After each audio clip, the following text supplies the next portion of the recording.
He wasn't just a player, he was an icon. He didn't just dominate the league, he reshaped it. He didn't just sell sneakers, he started a movement. What if 23 never existed? To put it in simpler terms, what if Michael Jordan never existed? No Bulls dynasty, no billion-dollar Jordan brand. Who maps the blueprint for greatness? In his absence, who rises? Who falls? And what does the NBA culture look like without the GOAT? Well, first things first, the GOAT would still wear the number 23. And it'd be Draymond, clearly. Doubled, fires to Payton. Oh, underneath, Green, open, Green, missed the layup, rebound Zubac. A huge miss by Draymond. But on a more serious note, the ongoing debate between Jordan and LeBron of who's the greatest of all time wouldn't be a thing. LeBron would obviously take that title. But with no MJ to idolize, would 23 still be his infamous number? Nonetheless, the king might still rise, but without MJ, the Bulls would never emerge. The Chicago Bulls would not win the 6 championships they did. To be honest, they would have no rings. That theme song that plays before every Bulls entrance would not be popular.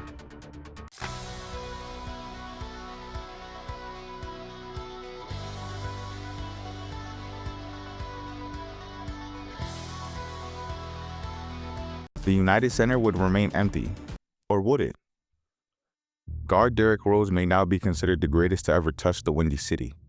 Or would it be Scottie Pippen? With no shadow to stand in, no GOAT to defer to, just Scottie, front and center, rewriting the script of the Chicago Bulls. Suddenly, all the jabs, the shade, the shots he's took to Jordan over the years don't sound bitter. They sound like a man who knew what he was capable of. But without MJ, it's not just Scottie's legacy that shifts. The entire Bulls organization may not never reach the iconic status it holds today. The 72-10 Bulls would no longer be regarded as the greatest season in NBA history. That honor would now go to the Golden State Warriors, who set a new record with their 73-9 season in 2019. But without Chicago setting the gold standard, would that Warriors season felt as historic? No doubt, Steph, Klay, and Draymond would stand on their own. But maybe it hits different, because they wouldn't be chasing the ghost of a team that redefined perfection. In a world without Jordan, the Warriors didn't just make history, they owned it. Therefore, with the Bulls no longer at the top in the 90s, the New York Knicks would have been a dominating team in the Eastern Conference. They pretty much knocked them out every year. And if Mike wasn't there, it would probably be a fair fight, and the Knicks would have won a few championships of their own.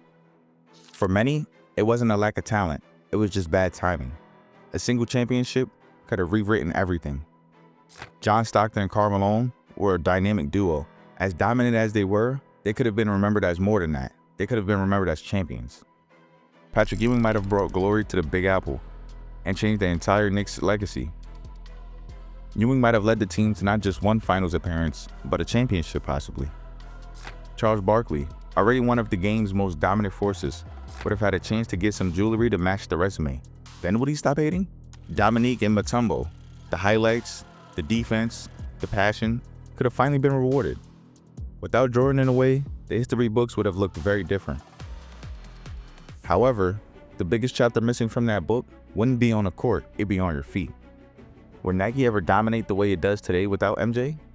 Back in the 80s, Nike was just another ordinary brand, a name in the tennis and running game. They were only really a running company, known for more marathon shoes. They weren't dominating basketball. That was Converse, the kings of the hardwood, with MJ and Bird carrying the torch. In the basketball world, Nike was an outsider looking in. They had no stars, no legacy, just a logo chasing relevancy. Then came a rookie from North Carolina who changed everything. He didn't just exceed expectations, he blew past every projection, selling 40 times more than Nike ever predicted. Mike was the pioneer. Sure, Kobe and Bron made their mark, no question. Would they ever sign to the swoosh if the path wasn't already paved? No iconic commercials, no Jumpman, no global takeover. What shoes would kids beg their mom for? With the young phenom on the rise, already being called the chosen one, would sign his first shoe deal in 2003. What brand does he choose? Does Reebok throw the bag at LeBron? Maybe Nike steps up? Or does LeBron sign somewhere else entirely? And just like that, the sneaker world shifts. No South Beach H to break the internet, no Soldier 10s dominating in the finals. Look, the king still rises, but his cultural reach feels different. And it wasn't just LeBron. Kevin Durant shaped his scoring around the blueprint Jordan laid out. Before Giannis dominated the league, he was just a kid overseas, idolizing 23. Kyrie molded his late game poise after the ultimate closer, alongside drawing inspiration for his signature shoe designs. Without that foundation, everything we know today might have looked entirely different. And that's just the beginning, because it really starts with Kobe. He didn't just idolize Mike, he studied him. The footwork, the fadeaway, the mentality. Kobe didn't want to be like Jordan, he wanted to be better. But if Jordan's story is never written, is there still a Black Mamba? With no shadow to chase, no greatness to measure up to, that obsession, that fire, it was all ignited from the standard he left behind. No MJ, no Mamba mentality. But it doesn't stop there. Without Jordan, the idea of signature sneakers doesn't carry the same weight, and Kobe might have never gotten the signature line. Imagine all the Kobes we miss and never see. The Grinches, the Bruce Lees, the Think Pinks, the Aston Martins, even the 81-point games. Colorways that told stories, moments frozen in leather and laces. And him not getting the shoe wouldn't be because he wasn't great, just that the world wasn't ready and the path wasn't paved. Jordan also opened the door no one knew existed, blurring the lines between athletes and Hollywood. However, without Michael, that iconic crossover between hoops and Hollywood never happens. No MJ, no Space Jam. And that means LeBron never laces up for Space Jam 2. And basketball doesn't leap into pop culture the same way. Oh, and one of the most beloved Jordans ever? Gone. You know what else would be gone nowadays? LeBron.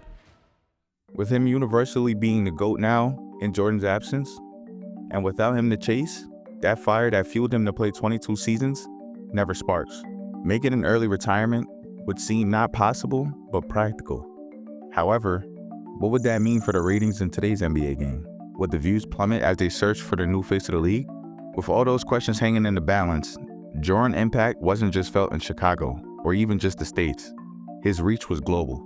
Without Michael, the NBA wouldn't become the worldwide obsession. There'd be no kids in China wearing Bulls jerseys, no posters of 23 hanging in the bathrooms across Europe, Africa, and South America. International players like Dirk and Giannis grew up idolizing Mike, with his influence being a major reason they fell in love with the game today. So that begs the question, if MJ didn't exist, how many legends would have never been written? Well, one place we could look is the 1992 Dream Team.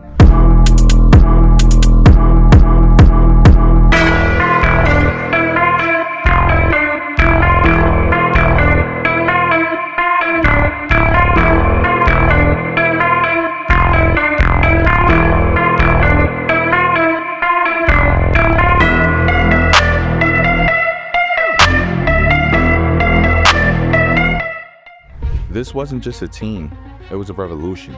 The Dream Team changed the global perception on basketball. It was the first time we see NBA stars compete in the Olympics, and it was Michael Jordan who was the face of that movement.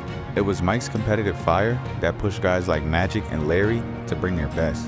In fact, they had an undefeated record of 8-0 and won every game on average by 43 points, with MJ leading the charge as the top scorer. The NBA's global TV viewership surged dramatically during and after the 1992 Olympics, and most of that goes to Jordan. But without him, who steps up to take that mantle? Who becomes the undisputed leader on the squad? Without his presence, would basketball ever capture the global's attention the way it did? But what if I told you it goes even deeper than you think? Beyond the highlights and stats, there was a mentality. His trash talk was ruthless. His will to win was borderline psychotic. MJ didn't just want to beat you, he wanted to break you. Without him, would that cutthroat win-at-all-costs mentality be glorified? Not the Draymond Green type of win-at-all-costs, but guys like KG, Westbrook, or even Jimmy. Would that obsession and motor be looked at as losing it? Nonetheless, thank God none of these things happen, because as you can see, take one man away and the dominoes fall. Just like that, no Bulls dynasty, no Nike empire, no iconic Last Dance series, Kobe legacy changes, and even the blueprint to greatness was never laid out. But what happens when a team has a star and fumbles the future? The Dallas Mavericks might be the masters of misreading greatness and talent. Watch this video to see how the Dallas Mavericks can't ever get it right. Oh yeah, and Michael Jordan is the GOAT, motherfucker.